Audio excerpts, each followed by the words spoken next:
Et tu lui dis que t'es en prison ou t'oses Non, pas au lui début, dire? je lui dis pas. Je lui dis juste, donc on échange nos numéros. Je lui dis par contre, si tu m'envoies un message dans la journée, sois pas surprise si je te réponds pas, je prends jamais mon téléphone avec moi la journée.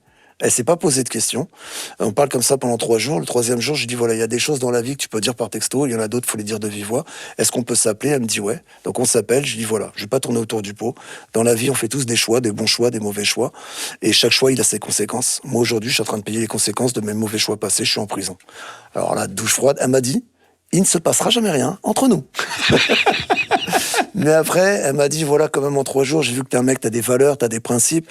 Je vais pas te rajouter des grilles et des barreaux. T'es déjà en prison.